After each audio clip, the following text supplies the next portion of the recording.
स्वागत है दोस्तों। आज के मुख्य समाचार में आज देश और दुनिया से कई अहम और बड़ी खबर आ रही है। बात करेंगे हर खबर पर विस्तार से। अफगानिस्तान में घुसी पाक वायुसेना, पाक राष्ट्रपति ने कश्मीर पर उगला जहर। एक और बड़ी अपडेट, उत्तर प्रदेश में जिलों के नाम बदलने की प्रक्रिया जारी। कासगंज और जौनपुर का नाम बदलने की हो रही है मांग। वहीं अगली बड़ी खबर में आपको बताएंगे, करनाल में सारे नाके तोड़कर लागू सचिवालय पहुंचे किसान। वाटर कुनन का भी किया गया इस्तेमाल। एक और बड़ी अपडेट, अफगानिस्तान में तालिबानी शासन बुधवार से काम संभालेगी अफगान सरकार की 33 मंत्रियों की टीम। एक और बड़ी अपडेट, पड़ोस में भारतीय एयरबेस से अफगान को मदद की उम्मीद। इसी के साथ अगली बड़ी खबर में आपको बताएंगे, यूपी चुनाव से पहले पूर्व बाहुबली सांसद अतीक अहमद पूरे परिवार संग ओवैसी की पार्टी में शामिल। एक और बड़ी अपडेट, अयोध्या में तालिबान, पाकिस्तान और अफगानिस्तान पर ओवैसी का बड़ा बयान। इसी के साथ अगली बड़ी खबर में आपको बताएंगे, गीलानी के शव पर पाकिस्तानी झंडा लिपेटे जाने का मामला। महबूबा ने कहा शरीर के साथ किया गया व्यवहार अनावश्यक था। एक और बड़ी अपडेट, बिहार से पोस्ट किया गया देश विरोधी वीडियो, मोदी सरकार सुन ले, दिल्ली में फहराएंगे पाकिस्तान का झंडा। इसी के साथ अगली बड़ी खबर में आपको बताएंगे, अफगानिस्तान के हालात पर पीएम मोदी की बैठक। अमित शाह, राजनाथ सिंह, अजीत डोभाल और बिपिन रावत मौजूद। तो चलिए देख लेते आज की पहली बड़ी खबर। अफगानिस्तान में घुसी पाक वायुसेना, पाक राष्ट्रपति ने कश्मीर पर उगला जहर। दरअसल दोस्तों,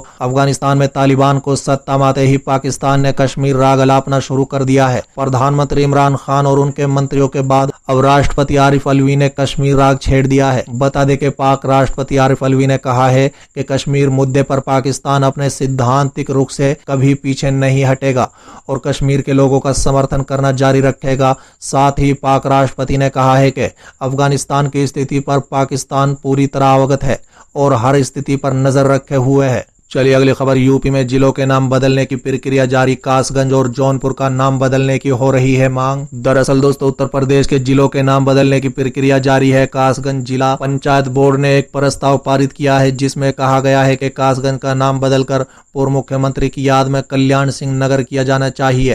कासगंज जिला पंचायत अध्यक्ष रत्नेश कश्यप ने कहा है कि प्रस्ताव पिछले सप्ताह बोर्ड की बैठक में सर्वसम्मति से पारित किया गया है और अब इसे अंतरिम मंजूरी के लिए राज्य सरकार के पास भेजा जाएगा। वहीं भाजपा विधायक दिनेश चौधरी ने भी मुख्यमंत्री योगी आदित्यनाथ को पत्र लिखकर जौनपुर जिले का नाम बदलकर जमदग्निपुरम करने की मांग की है। चलिए अगली खबर, करनाल में सारे नाके तोड़कर लागू सचिवालय पहुंचे किसान। वाटर कुनन का भी किया गया इस्तेमाल। दरअसल दोस्तों, करनाल लाठीचार्ज को लेकर प्रशासन से बातचीत विफल होने के बाद किसान लागू सचिवालय पहुंच गए हैं, जहां पर वो सचिवालय के गेट के बाहर धरना देकर बैठ गए। वहीं लागू सचिवालय पहुंचने पर पुलिस ने किसानों पर वाटर कुनन का प्रयोग किया, लेकिन इसे रोकते हुए डीसी निशांत यादव ने कहा है कि वो किसानों पर बल प्रयोग नहीं करेंगे। बता दें कि किसान नेता और प्रशासन के बीच बैठक में 2 से 3 दौर की वार्ता हुई। इस दौरान किसान नेताओं ने एसडीएम आयुष सिन्हा को सस्पेंड करने और मृतक किसान के परिवार को मुआवजा देने की मांग रखी, लेकिन किसान और प्रशासन के बीच बैठक में कोई सहमति नहीं बन पाई।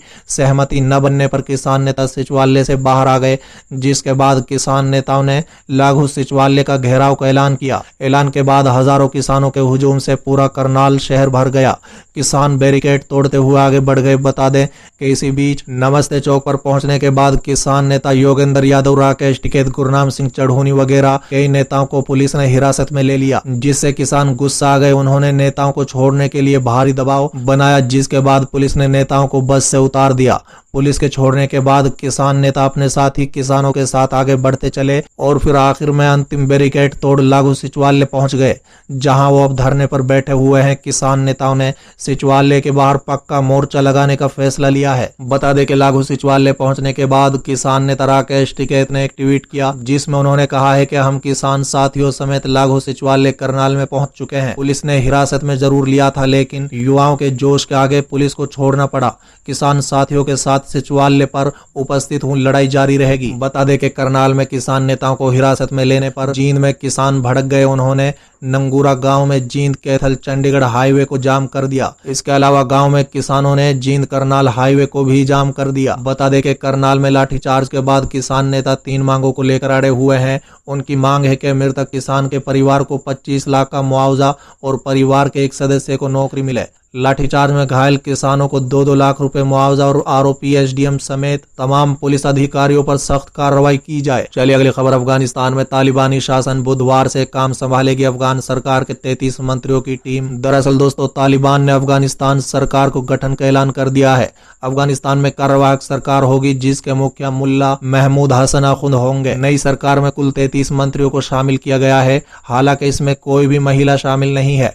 अफगानिस्तान में कार्यवाहक सरकार होगी जिसका मुखिया मुल्ला महमूद हसन आखुंद होंगे। चलिए अगली खबर। यूपी चुनाव से पहले पूर्व बाहुबली सांसद अतीक अहमद पूरे परिवार संग ओवैसी की पार्टी में हुए शामिल। दरअसल दोस्तों, यूपी में अगले साल होने वाले विधानसभा चुनाव को लेकर प्रदेश में सियासी गतिविधियां तेज हो गई हैं। इन सब के बीच उत्तर प्रदेश से एक बड़ी खबर सामने आ रही है। विधानसभा चुनाव से ठीक पहले पूर्व बाहुबली सांसद अतीक अहमद पूरे परिवार के साथ असदुद्दीन ओवैसी की पार्टी AIMIM में शामिल हो गए हैं। चलिए अगली खबर। अयोध्या में तालिबान, अफगानिस्तान और पाकिस्तान को लेकर ओवैसी का बड़ा बयान। दरअसल दोस्तों, ऑल इंडिया मजलिस इत्तेहादुल मुस्लिमीन के अध्यक्ष असदुद्दीन ओवैसी का कहना है कि अफगानिस्तान में जो तब्दीली आई है वो भारत के लिए सही नहीं है और काबुल में हो रहे घटनाक्रम से पाकिस्तान को ही फायदा होने वाला है। उत्तर प्रदेश में अगले साल के शुरू में होने जा रहे विधानसभा चुनाव के लिए अपनी पार्टी का अभियान की शुरुआत करने अयोध्या पहुंचे ओवैसी ने मंगलवार को यह भी कहा है कि इन चुनाव में उनकी पार्टी 100 सीटों पर अपने उम्मीदवार उतारेगी, साथ ही सभी वर्गों के लोगों को टिकट दिया जाएगा। बता दें कि अफगानिस्तान के घटनाक्रम पर सवाल पूछे जाने पर ओवैसी ने संवाददाताओं से कहा है कि भारत के आयकर दाताओं के 35,000 करोड़ रुपए अफगानिस्तान के विकास कार्यों में लगे हुए हैं। इन विकास कार्यों में पुल और साथ ही संसद का निर्माण शामिल है। पिछले 20 साल में हमने वहां के 16,000 लोगों को अपने यहां पढ़ाकर डॉक्टर, इंजीनियर बनाया। साथ ही ओवैसी ने आरोप लगाया है कि समाजवादी पार्टी और बहुजन समाज पार्टी ने मुस्लिमों के वोट लेने के बावजूद उनको सत्ता में परिवर्तन हिस्सेदारी नहीं दी।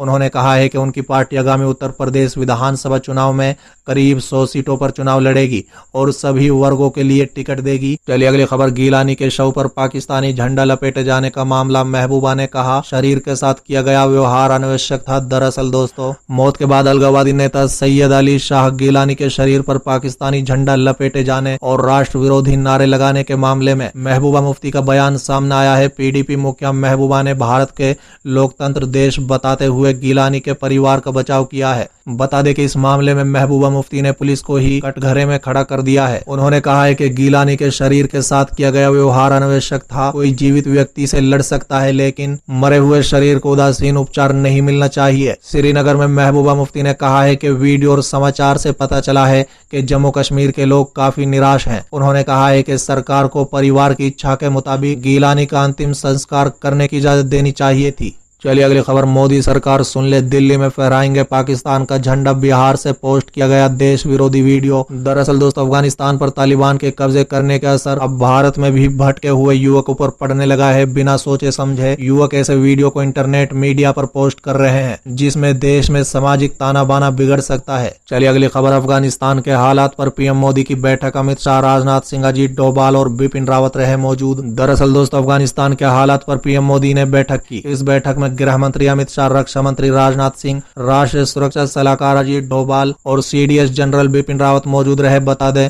PM मोदी ने ऐसे समय में बैठक की है जब तालिबान ने यह दावा किया है कि उसने पंजशीर पर भी कब्जा कर लिया है।